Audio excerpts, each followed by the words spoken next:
Esselamu aleykum muhterem din kardeşlerimiz. Peygamberimiz Muhammed sallallahu aleyhi ve sellem Mekke'den Medine'ye köşken vakitte meşit saldıratırgan bulgan. Elbette meşit ol Allah'ı Teala'nın yurtu. Biz birge kilüşüler. Ol onun konakları. Elhamdülillah şükür Respublikamızda meşitlerin sonu günden-gün arta. Köpten tügülgüne Levchenko bistesinde de Donlıklı Süleyman Meşiti yaڭартылып açıldı. 1994 yılda Levchenko bistesinde eski ağaç yurtta namaz oku bölmesi uyuşturulan. Ol Rahmet Meşiti deb atalan. Әлеге bina 98 yılda yanıp bite. Bu rayonda Sovet çağında resmi bulmagan mulla vazifasını başkargan Süleyman onuğa Rahimjan Süleymanov şunda taş meşit tüzü için alıp bara. Meşit 1997 yılda açıla. Bu meşitke Süleyman Meşiti ismi birilir.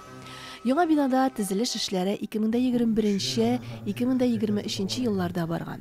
İldar Hazret Bayazitov boşlap yergen. Meşitning eski binası sütülüp, gümumi meydana 1000 kvadrat metr meydanını bilegen yaңа meşit hem medeni uzaktan turgan kompleks tizili.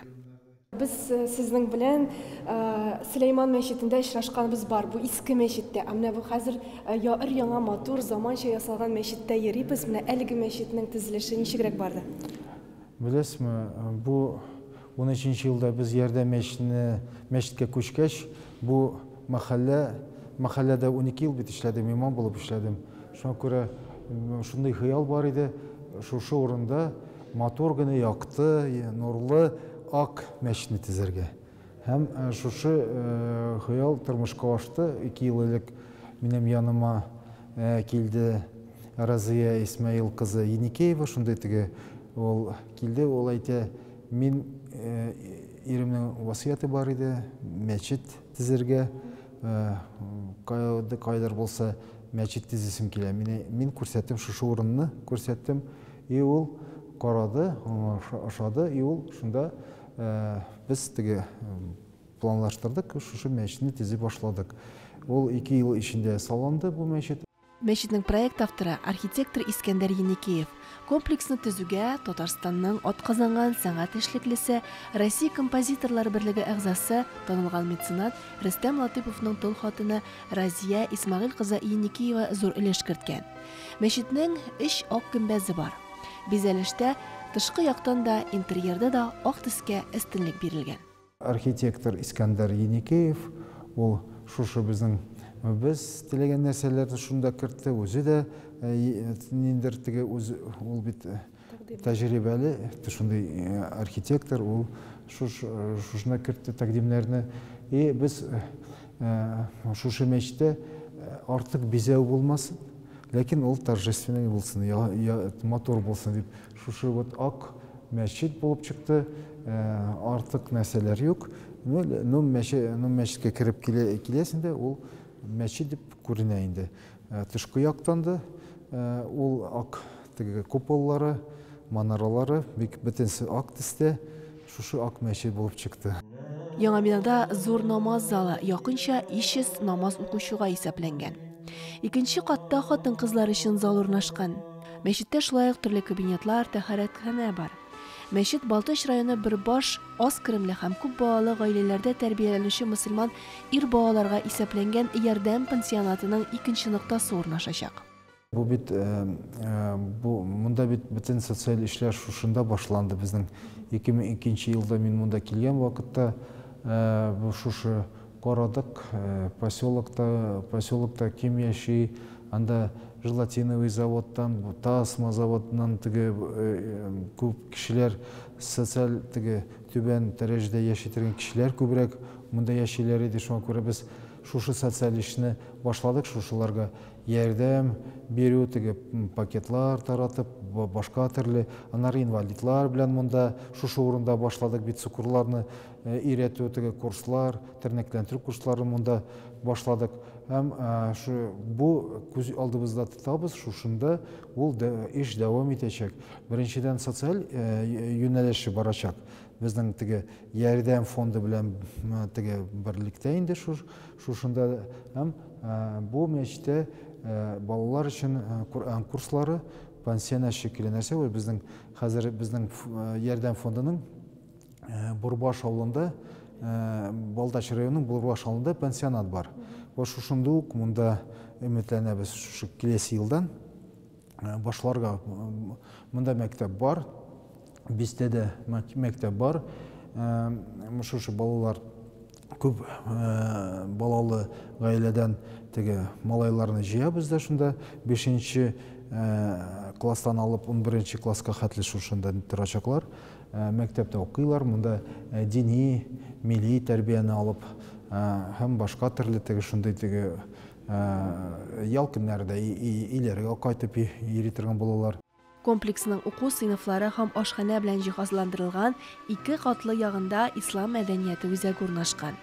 Яңа мәчет һәм мәдәни үзәк эшчәнлеге яшьләрдә әхлакый сыйфатларны формалаштыруга һәм традицион кыйммәтләрне торгызуга юнәлтелә. Россия Ислам университеты да бар, башка төрле теге шушы уку йортлары бар. Шушы уку йортларны йортларга әзер балаларны, әзер абитуриентларны кертергә кирәк, әзерләргә кирәк. Чөнки безнең югары белем алыр өчен теге Болгар академиясендә безнең татар зыялылар булсыннар. Безнең киләчәктә яңа марҗаниләр, яңа Ризаэддин Фахретдиннәр булсыннар, шушындый зыялылар булсыннар дип шуңа без балаларга басым ясыйбыз.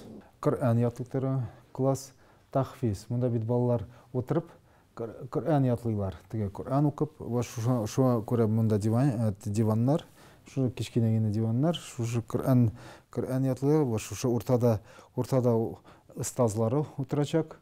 Ал теге дәресләрне кабул итәчәк. Төрле класслар шушында күрәсез ислам нигезләрен өйрәтә торган теге дәреслекләр дә алдык, кайбер дәреслекләрне дә алдык.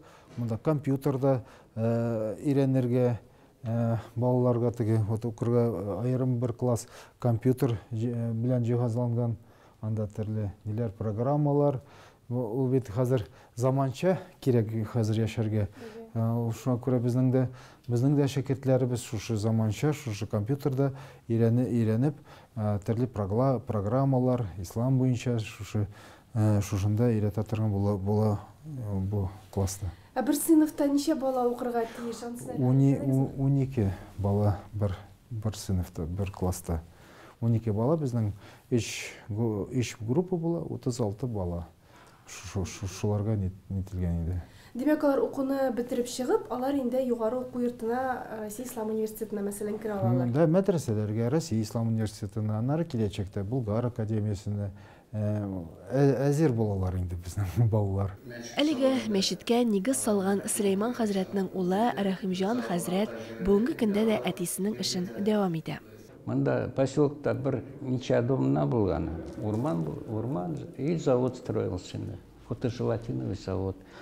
Ну и ул барсында алып барды инде. Намазларны, шариат буенча бөтен шартларын уздырган инде. Мәйтләрне күмеп, җаназалар укып, исемләр кушып, никахлар укып. Ну барсында инде. Даже эшкергән безнадежный ауткан балаларны алып килгәндән не только татарлар, мусульманнар, даже урыслар инде үз балаларын әти янына алып килә иделәр. Ул аларны эшкереп китеп укып инде шулай озата иде, ашатып, эштереп барсында. Гаит намазларны, бәйрәмләрне әти уздыра иде. Монда урман рядом. Кар өстендә кышка туры килсә инде, кар өстендә укый иделәр. Ну, чтобы участковыйлар инде, полиция, чтобы хрущевские времена шундый бер не булып алды. Анда намазлар проводили инде урманда, кар өстендә. Но все равно шул абилар инде намазларын сохранили, религия менә шулай итеп тырыштылар инде. Ярдәм гомуммилли хәйрия фонды Левченко бистәсендә Сөләйман мәчетендә үз эшчәнлеген башлап җибәргән иде. Бу мәчет кабаттан яңача итеп салынды. Бу китаптан соң ул бик популяр була.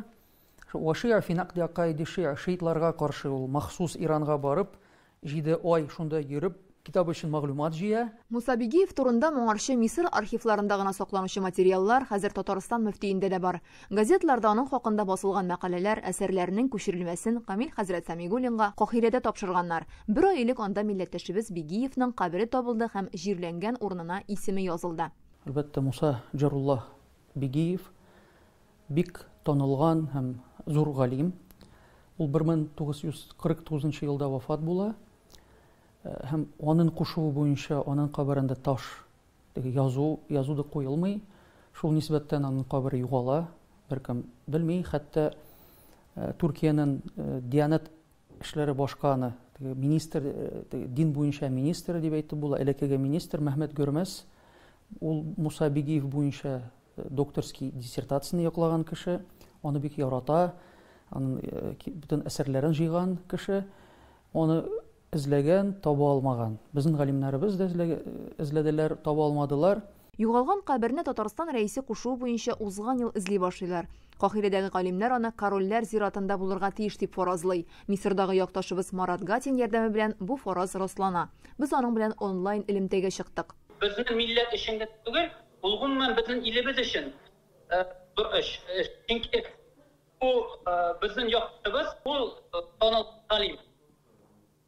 Ул өлеше белән ул Рәсәй якташлары өлкәсенә үз өлешен кертте.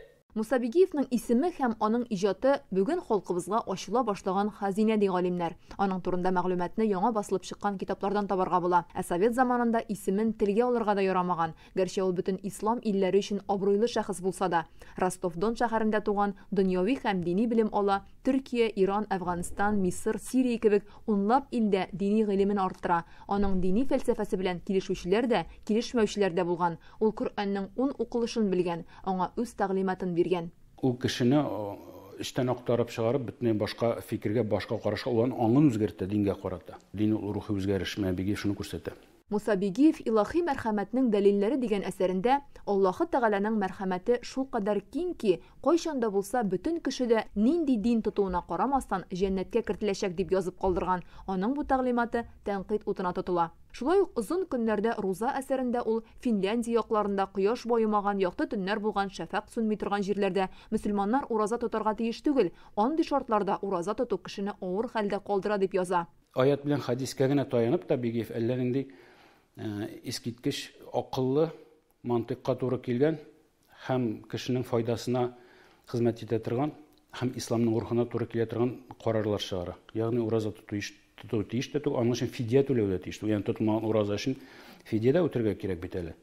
Ул да кирәк түгел ди ул. Айдар Хәйретдинов Бигиев иҗатын 20 ел өйрәнә. Төрле илләрнең архивлары, китапханәләреннән 50-гә якын китабын тапкан. Тагын берсен эзләвен дәвам итә. Ул Коръәннең татарчага тәрҗемәсе. Муса Бигиев аны бастырга өлгерми. Аның кулъязмалары Төркиядә югала. Аларның табыласына галимнәр ышана. Заманында Муса Бигиев Коръәннең беренче Казан басмасында хаталар тапкан була. Муса Бигиев 1909 елда Казанга килеп bir gazetada bir makale bastıra, Kazan basmabızda hatalar turunda сөйли. Hem Muhammed Rahim'nin iyinde, Kazan'ın üzerinde 300 galim jıyla bu tema boyunca sporlaşalar. Hem netice olarak bu kitap çığa. Hatta bu kitabını biz eski Tatarça'nı Arapçaga көшердік. Musa Bigiev, elbette ol buna Tatar ilahiyat galim ülkesinde big zor galimlerinin birisi. Шуңа күрә дә аны менә чит илгә 30 елны күчеп киткәч, аны бик хөрмәт иткәннәр, анда чыккачта ул бик күп хезмәтләр язган. Аны менә күмелү дә шараклы түгел бит инде ул. Шундагы Мисырдагы принцесса кабере янында аның устазы булып күмгәннәр. Теге бик югары дәрәҗәдәге илаһи бәхәсләр уяту өчен бик зур белемле галим булырга кирәк. Муса Җаруллаһ Бигиев әнә шундый мөҗәдидләрнең берсе булган. 2007 елда Муса Бигиев турында татарча һәм русча документаль фильм төшерелгән. Анда тормыш юлы, карашлары, фикерләре чагылыш тапкан. Милләте татар, атасы сәүдәгәр, аннары мулла булган. Яшәгән урыны Петроград шәһәре. Шөгыле Петроград Җәмигъ мәчетенең мулласы. Муса Бигиев турында 50 том китап чыгару планы бар. Берничә тома басылган инде. Бигиевның мирасын өйрәнү буенча Мәскәү Ислам университетында фәнни үзәк эшли. Анда галимгә багышланган диссертацияләр яклана. КФУның Халыкара мөнәсәбәтләр институтында да студентларга Бигиев турында лекция укыйлар. Исламда тоже бір стереотип бар. Имеш ислам ерләргә бийек китереп карый, хатын түбәнсетеп карый инде. Һәм Муса Бигиев шушы стереотипны кире кага.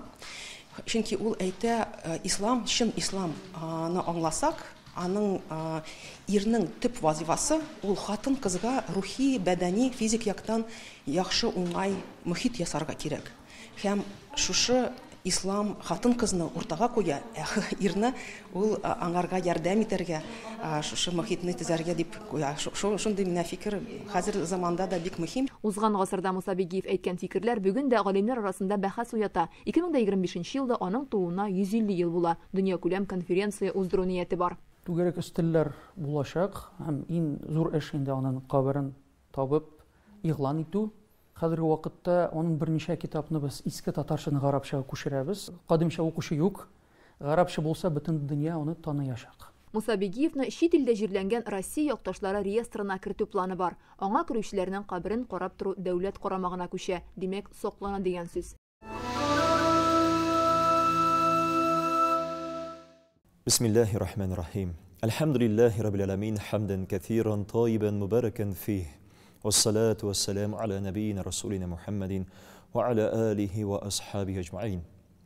السلام عليكم ورحمة الله وبركاته. Muhterem aziz din kardeşlerim, milletteşlerim, vatandaşlarım, Cuma günlerimiz mübarek bulsun. Elhamdülillah biz hammamiz de sizning bilan gaile quramiz. Adam balası bu dünyaya barlıq kelish yaratılgan azizlerim. Allah subhanahu ta'ala da Kur'an-ı Kerim'de eyte istaizu bile ve halaknakum azvacedi. Men di sizni barlıq kelish yarattım di.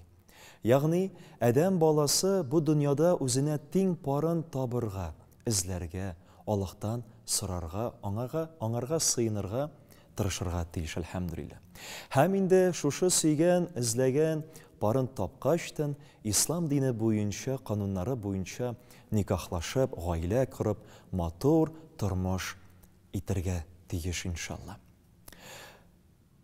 Mene şuşu gailelerimiz nıklı bulsun üçünge. Gailelerimiz bəxtli, selamet, gümürlü bulsun üçünge nindi muamelet münasebet, nindi mühit bulurga tiyişsin gaile işinde. Allah subhanahu ta'ala bizge elhamdülillah izge mübarek Kur'an-ı Kerim'inde iretip kaldırdı her bir düşünşeni jintiklep maşallah. Haminde birincisi Allah Teala'nın emri, Allah Teala nikahlı, gaileli kişilerge müracaat etip, nikah kılıngandan soň eyte ve aşiruhunna bil ma'ruf. Yaşagız di, i erler, i hatunlar bir-birigiz bilen yaxşı muamalat, münasebet qırıp di. Bu Allah Teala'nın emri. Hem elbette ki bizning soraw tuwa, nişiksin? Mine bir-birin bilen yaxşı muamalat münasebette yaşar üçünge, bir-birinin qadrin bilip yaşar üçünge, nindi mühit, yani atmosfer, gailede bulurga tiyişsin. Hem elhamdülillah, mine şuşu sorawga da Allah Rabbimiz Kur'an-ı Kerim'inde bek körkem maturayat getire. Allah Teala ayta estaizu billah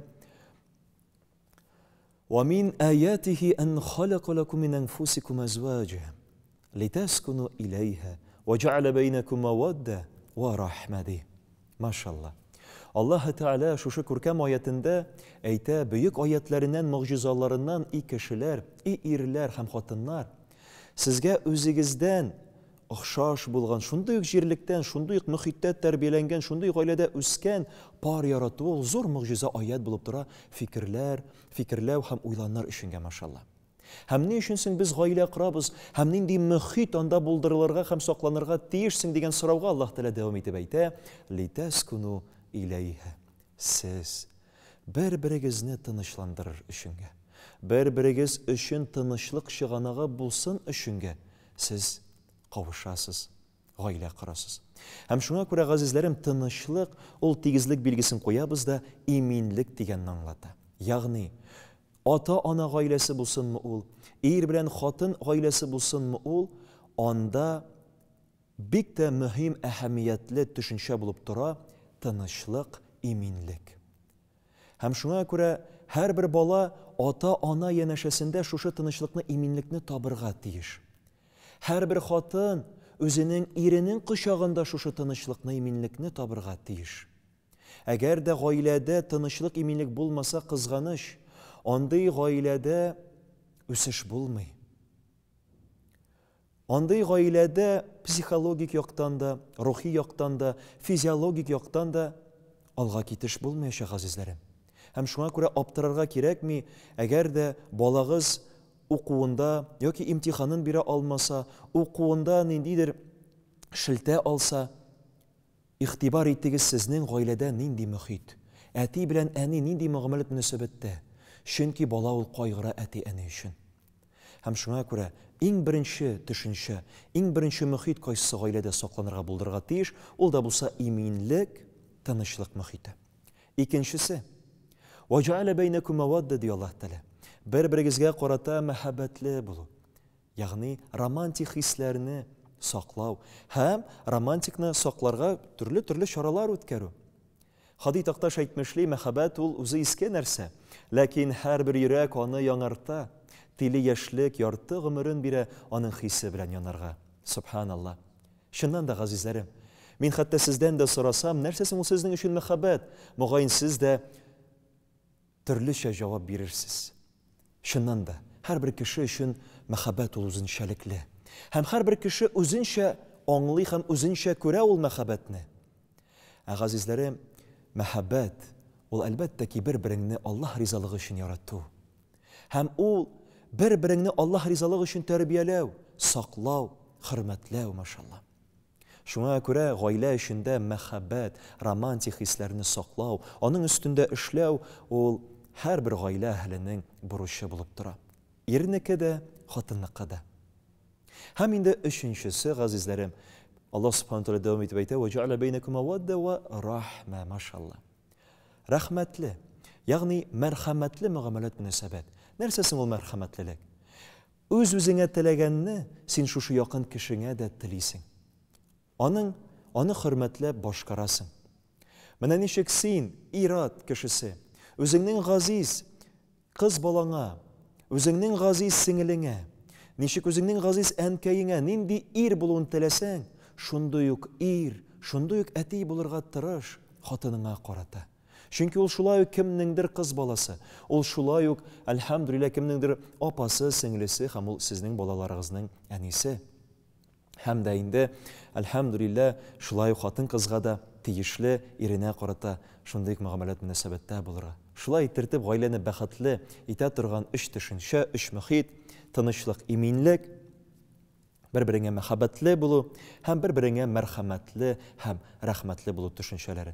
Аллаһ Субханаһу ва тааля һәр барчабызның да гаиләләрен ныклы кылсын, гомерле кылсын һәм бәхетле итсен. Субханак ва бихамдик, ашһаду ан ла илаһа илля анта, астагфирук ва атубу илейк. Ва ассаламу алейкум ва рахматуллахи ва баракатуһ.